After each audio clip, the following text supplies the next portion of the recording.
Welcome. Welcome, thank you. And, okay, Tim, it's so nice to have you in Toronto, the winning city. It's amazing to be here. Yeah, and... Especially with the game tonight, too. A lot of excitement in the air. It's awesome. Yeah, I'd like to hear you say Toronto. Toronto. Oh, nope. I know that game. It's not Give 'em a Toronto. hand. It's Toronto. All right, exactly. Yeah. Let's first of all level set. There is so much to unpack, and these panels have been incredibly insightful. But first, let's do a bit of a level setting on what do you do for a living? Who are you? What do you do? Who is that guy? Yeah, you're the money guy, right? I'm Tim Sims. I'm the Chief Revenue Officer at the Trade Desk, and usually, as you said, that title indicates, hey, I'm head of sales, which is true. But I've been with the company for about 10 years, and when I first joined the Trade Desk, it was a much smaller company, and the task that I was given at that time was to run our global inventory partnerships team, which Will operates today. And at that time, our business was largely a display business, and so sometimes I've kind of categorized those early years in that role as us kind of marching down this continuum of addressability. So as more and more formats and screens and things became available in the programmatic ecosystem, my job and that team's job was tasked at bringing all of that inventory to bear inside of our platform.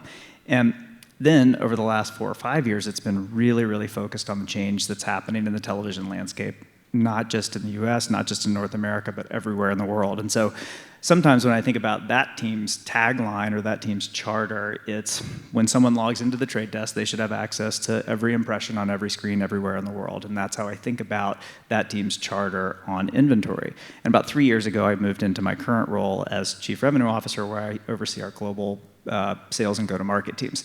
But I still have my old job, looking after all of our partnerships on the inventory side. And then just as a funny aside, because Christos mentioned this too, about 20 years ago, I was also a media buyer in Los Angeles at another startup that was at this intersection of media and technology, where I guess I've kind of existed for most of my career for the last 20 years. I think we've all been media buyers, right? Hi, Magnus. Well, it's funny, when I there's all great, long time ago media buying stories, but I worked at this startup in Los Angeles called Spot Runner, which was a kind of a UI on top of local cable television. It was a great idea, but I guess in hindsight you would call that a DSP now, but we didn't have the name for it, or the acronym for it back then. But because of that, I was the head of media for that startup, and so that meant I was buying all 210 DMAs because it was local television, which nobody was doing at the time. I was there, Kelsey Group. Yeah, exactly. Yeah. So normally you'd have a team of people doing it, but it was just me buying across the entire country. So I'd like to actually segue on that, because the panel, the broadcaster panel, I thought was first of all, I felt incredibly proud just to hear the level of co-opetition that was going on. Looking back at the local media landscape and looking at what happened to the Yellow Pages industry and how it imploded because it couldn't get its act together to come together and decide on standards and decide on using something like a UID2. What are your thoughts on that? Do you see that around the world, or is that unique to Canada? Should we be proud about that? You absolutely, you mean just the cooperation amongst everybody that was on the panel earlier? I think you should be absolutely proud of it. I think it's been remarkable to watch over the last several years, just how much cooperation there has been as we've all gone through this digital transformation. If I think back to my days as a media buyer, literally they were giving away digital, and I wouldn't even take it because I didn't have the creative, and I was like, I'm sorry, I don't know what to tell you. And so now, if you fast forward today, we have gone through, and Christos said this well earlier, we have crammed 15 years of change into 3 years across the digital ecosystem, especially in television. And in order to digest that amount of change in such a short period of time, the only way to do that is through collaboration and cooperation across the biggest media companies in the world. And so that's true in Canada, which you should be as proud of as you just mentioned, but it has to happen everywhere in the world because there's so many things that we have to solve for. There was a lot of discussion about measurement. That's a huge thing to solve for because, as we heard on the previous panel, at the end of the day, what the marketer's really trying to do is just stitch everything together and drive an outcome. And so marketing on its face is actually relatively simple, as we heard earlier. I want to put my ad in front of consumers and drive an outcome. But I have to be able to do that in a way that is simple, as we heard earlier, and I can measure what actually happens. And so there's a ton of work that we have to do because we've compressed all this change into such a short period of time. There's a ton of work that we all have to do together to figure out how we stitch that entire new ecosystem together. And the only way that happens is through collaboration. Right, and standardization as well. And, we talk a lot about measurement from the buy side, but I would like to harken back to something that Julie had said about the upfronts. And I used to be in media rights negotiations at IMG, and planning for content and planning for pricing. How predictable is CTV? When you look at it from a buying perspective, is it something that is a challenge for the broadcasters to sort of plan ahead and be able to evaluate? Well, I think there's some degree of predictability. I can answer that question in a bunch of ways. One, we've got the consumers that are shifting in the way that they're watching television. And so there's some predictability in terms of how many folks are kind of moving over towards connected television. There's also statistics. I think about half the country in Canada has a connected or smart television now. And so there's a bunch of statistics that we can follow and then try to infer where the consumer's headed. And so that's one way to kind of predict in terms of forecasting.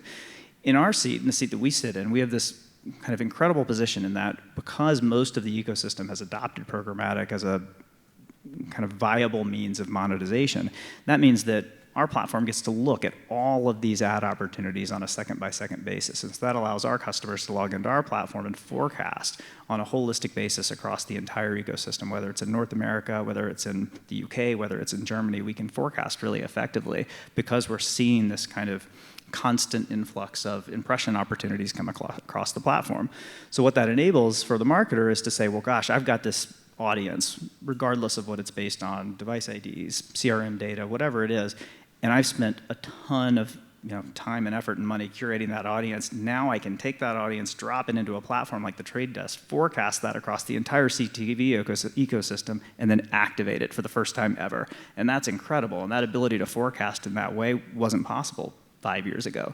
So that's a end-around way of saying the predictability is better than it's ever been when it comes to audience, but we're also still chasing the consumer in terms of where they're heading in terms of their consumption patterns. Right, and then you're able to do dynamic corrections, I guess, as well, right? If something falls apart on the planning side, so that's super exciting. What a time to be alive! Yeah, it really, and I say this sometimes, and I mean this like really genuinely, which is that we are living in a once in a generation, maybe a once in a lifetime shift in the media ecosystem in television.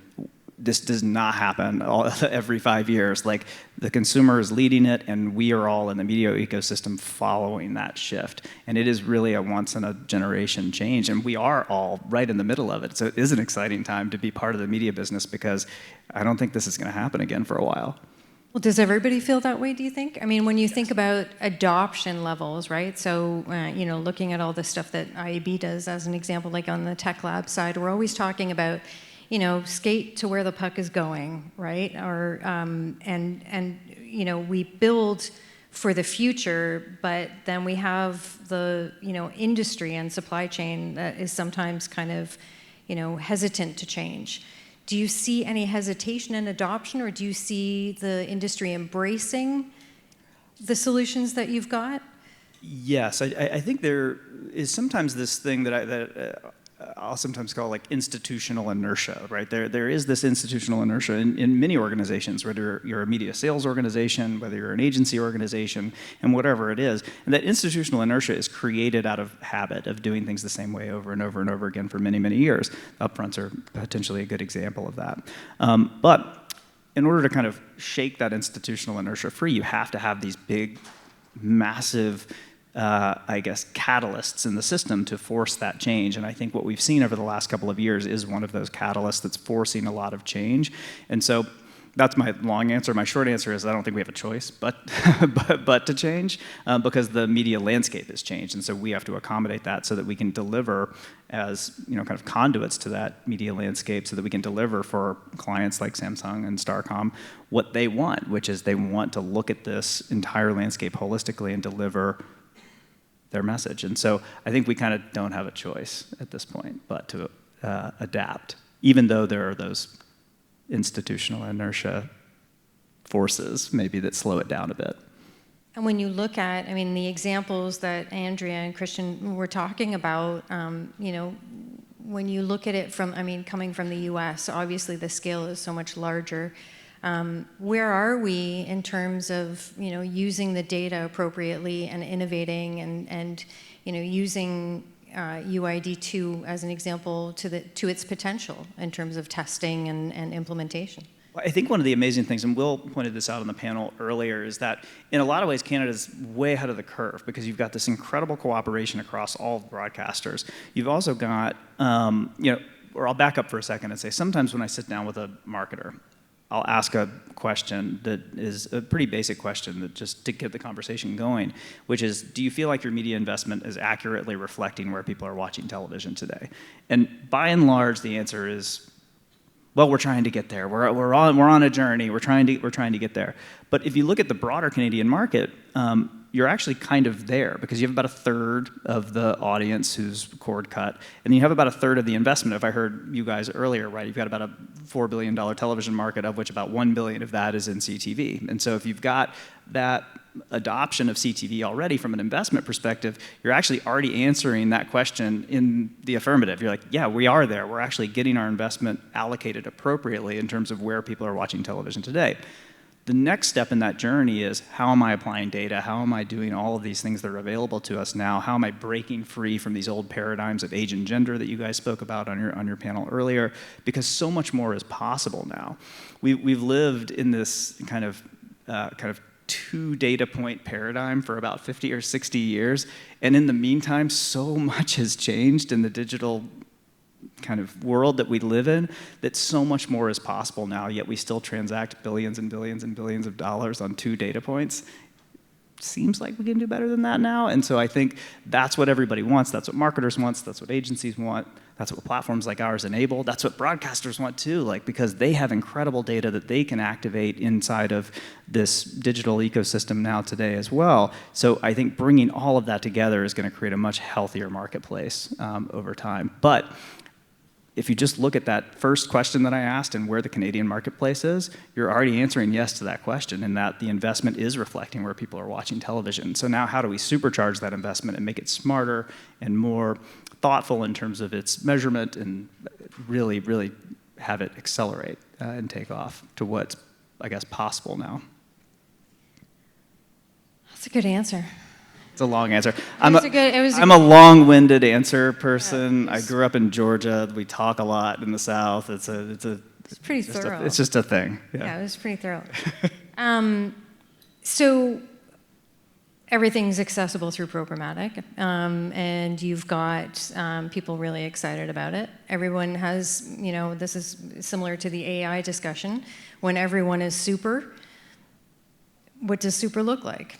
Right? If everybody's got the same tools, what does good execution look like when it comes to CTV buying?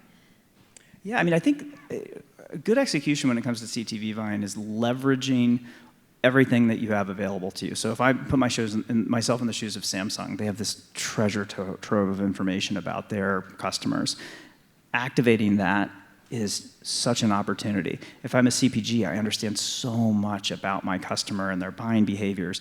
Things are changing on the measurement side there, by the way, in terms of retail data that's starting to come into the market. And so being innovative and really trying things that you haven't tried before in television buying, I think is what good looks like today.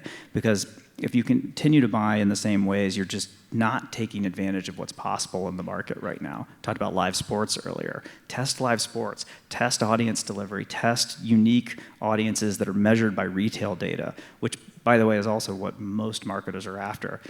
Did my exposure on television ultimately lead to a sale in a store? That's possible now. That can happen. So how do we enable those tests? How do we get those types of flywheels turning so that we're hopefully, kind of at least moving in the right direction and away from some of the legacy paradigms that have allowed us to kind of bucket all of humanity into 2 data points.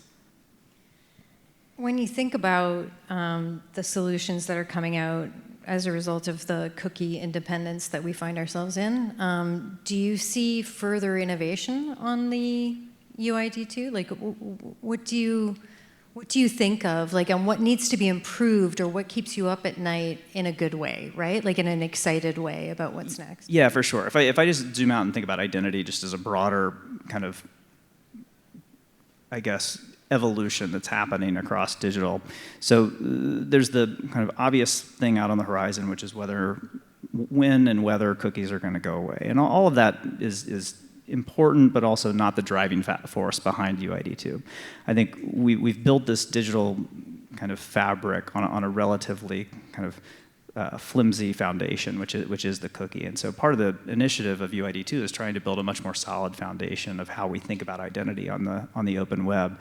But an important thing about UID2 is that it is not meant to be this one ID to rule them all. Like, we think about it much more as an interoperable connector, because the identity landscape on the internet is going to, today and continue to be in the future, this mosaic of identity ecosystems, right? Rogers will have a different identity footprint than Disney, than NBC Universal, than Chorus. Everyone's going to have their own unique thing that they want to bring to the table. And so I look at UID2 as this stitching that helps create that quilt or mosaic or whatever it is that is the underpinning of a much, much more solid foundation for identity on the internet versus these more kind of flimsy signals that we have today, which I think cookies are. So I look at UID2 as this interoperable kind of translation layer between different identities. Because also, if you look at it from the brand and client side, they're doing all kinds of amazing work on how they understand their customer. And then if we can translate that into, yes, that is also somebody who is watching the Leafs game tonight, amazing. Yeah, that's cool. When you think about... Long answers. That wasn't very sophisticated. Long answers again. I'm a tired moderator, I guess. But when you think about some of the other conversations that we had, right? So we talked about live TV. We talked about premium content and all that sort of stuff. And what is your take on the future of live TV? Like, what do you think? Yeah, it's been a really amazing journey. I mean, we heard about this earlier, especially from Bell and Rogers earlier.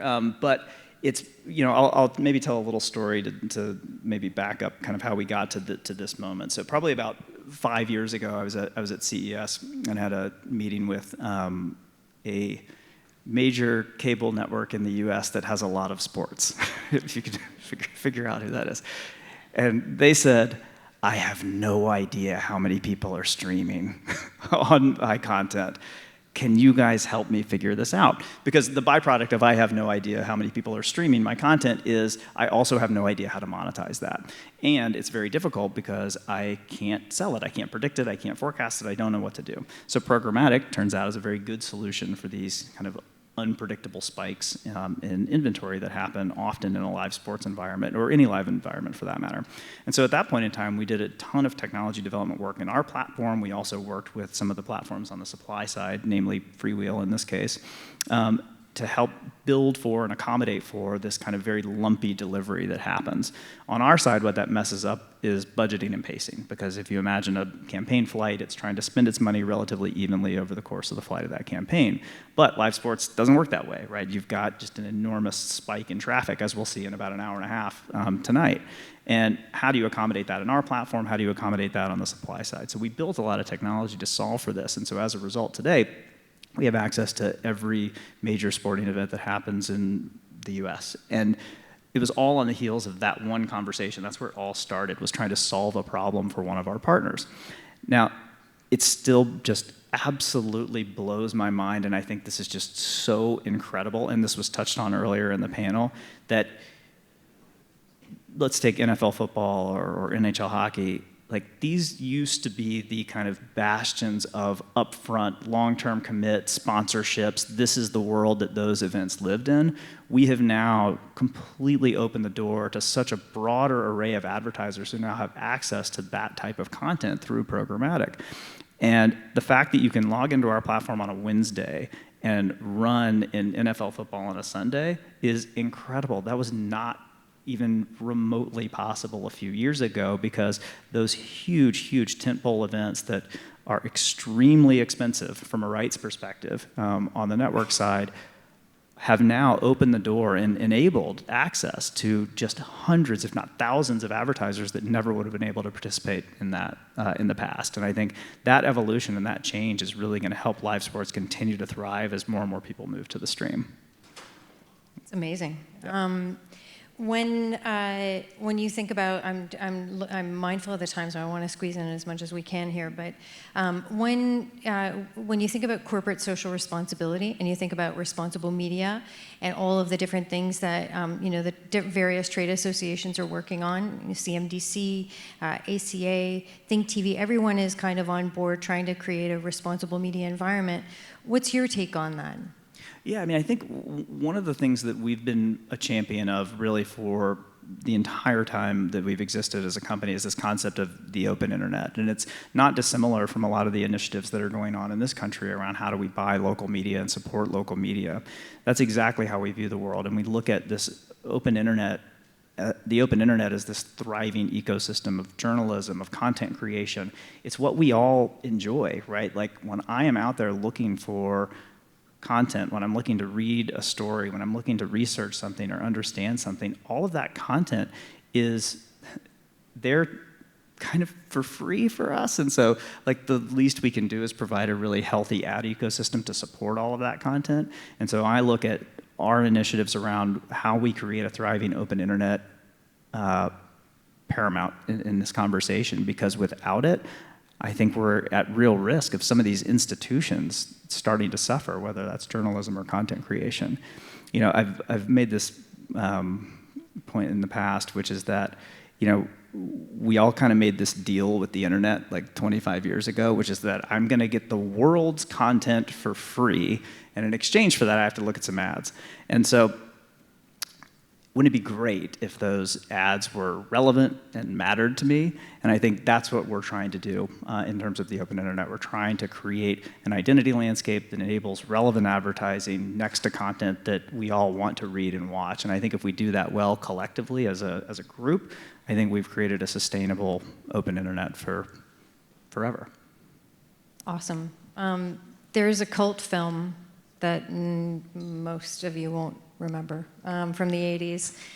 The Gods Must Be Crazy. I don't know if you know that movie, but I am a huge movie person. Okay. But you might stump me on this okay, one. Well, but let's press on. It's fine. So a Coke bottle falls out of a helicopter in the middle of a tribe that has no I know I do know this one. No idea what it is, right?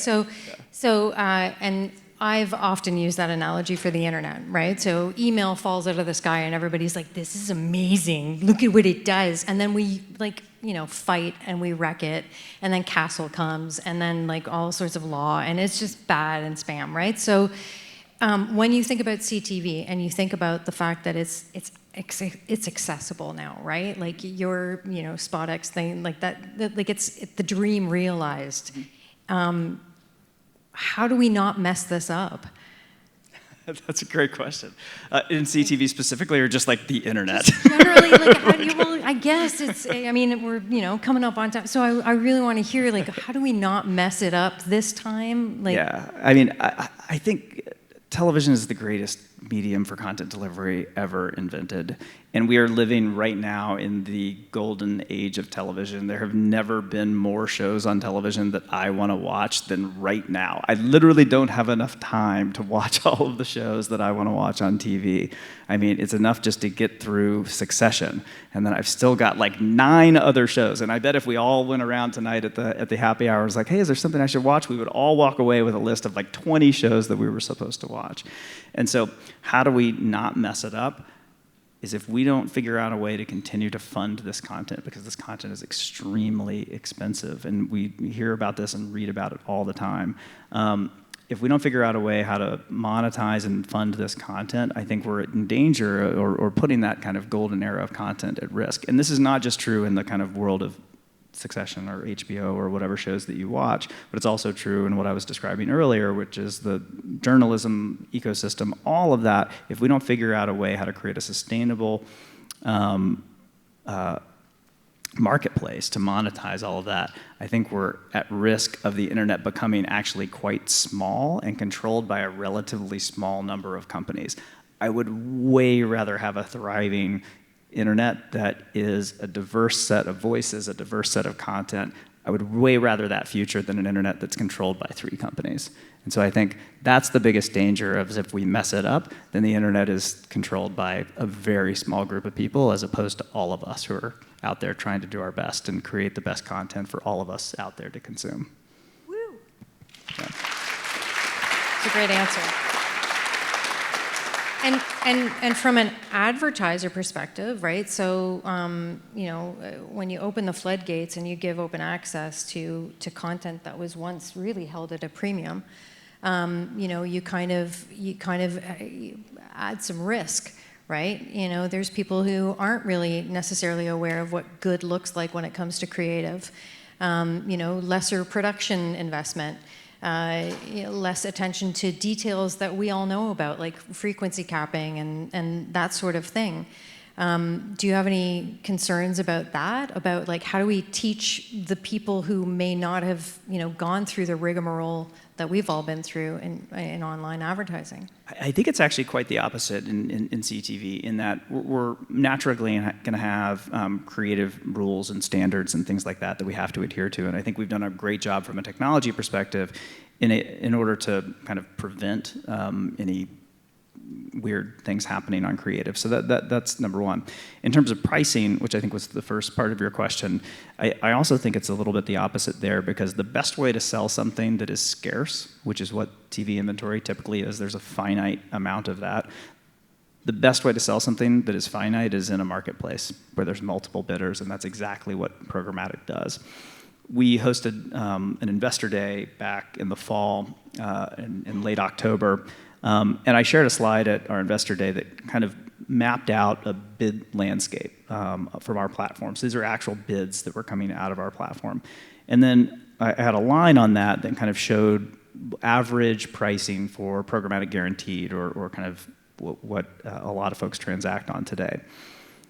And I wish I could show the slide right now, but essentially you have a line here and then a giant bid landscape of bids up and above that line at high volumes and high prices. And then the kind of punchline to that slide was that the tragedy of the whole thing is that we lost every single one of those bids. It was millions and millions and millions and millions of bids where our clients were willing to pay more on average than the average price for PG, and we lost all of them. Millions and millions and millions of bids. And so when I think about pricing and I think about some of the fear that's around pricing in television, like, oh my God, we can't put it for sale in programmatic. That's going to be the end of us. It's going to be the race to the bottom, all of the kind of things that we've heard before. I actually think it's the opposite. I think when you can enable data to be leveraged on the buy side, that's all buyers want. That's all the demand side want. We just want to take our data, and I'm speaking on behalf of a marketer. So marketers just want to take their data, this data that they've spent so much time and effort to understand about their customer, decades of information, and they want to take that data and they want to point it at the television screen. And when they point it at the television screen, it enables their ability to say, I am willing to pay a $60 CPM for that user at that moment in time. And the sad part about it is a whole hell of a lot of those we lose when we send them over the fence. And that is, I think, the opportunity also inherent in what happens on a go-forward basis. And to even carry this one step forward, if I think about the evolution of the upfronts, I think that's where the new upfront model is built. It's built around this biddable environment that is able to forecast well against what's possible against my audience, and then lock that in the future. And that's something that we talk about a lot and think about a lot in terms of our product development. But I think the future of the upfront is built around that. It's built around these customized audiences from advertisers and marketers that are booked in advance. That's great. Yeah. Well, It is time. I know. The time has come. So I want to thank you. 38 seconds. What are we going to do? 38 seconds. Well, I mean, I have And to. my average answer is like 6.5 minutes. It's so good. It's good, but they're all good ones. They're all good answers. So I want to thank you so much for having such a wonderful conversation with me today, and also congratulate you on this turnout. This is fantastic, and safe travels. I know you're on your way back home, and enjoy the game en route. I am. I absolutely will. Thank you guys so much for coming today. This is incredible. And I know I'm now standing in between all of you guys and going to watch the game here in an hour. So go Leafs go, right? All right. Leafs go.